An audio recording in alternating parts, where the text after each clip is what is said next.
नमस्कार मंडळी. मी आज 15 ऑगस्ट दिनाच्या दिवशी मी जिल्हा अधिकारी कार्यालयाबाहेर उपोषणाला बसलो होतो.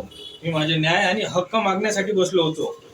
हा प्रकार माझा गेल्या 5 वर्षापासून तरी चालूच आहे अंदाजे, तरी सुद्धा मला न्याय मिळाला नाही.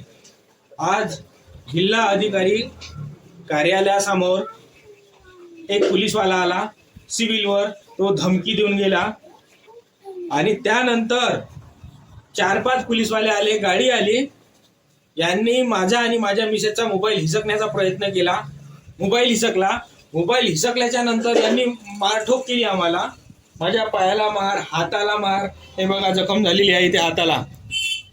पोटाला डंडे मारले, त्याच्यानंतर पायाला डंडे मारले. हा प्रकार यांनी माझ्यासोबत केला आणि आमचे मोबाईल जप्त करून घेतले. आम्हाला पोलीस स्टेशनला बसवून ठेवलं.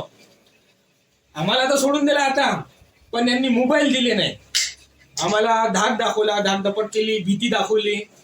या प्रकारचा गैरव्यवहार पोलीस प्रशासनातील पोलीस कर्मचाऱ्यांनी केला. त्या 3-4 जणांवरही कायदेशीररित्या गुन्हे दाखल झाले पाहिजे. त्यांना सस्पेंड करण्यात आलं पाहिजे. त्यांच्यावर कायदेशीररित्या कारवाई झालीच पाहिजे, अशी मी माननीय देवेंद्र फडणवीस साहेब, मोदी साहेब, एकनाथ शिंदे साहेब, इतर वरिष्ठ अधिकारी, कर्मचारी, कमिशनर साहेबांना सुद्धा हात जोडून नम्र विनंती करतो. धन्यवाद.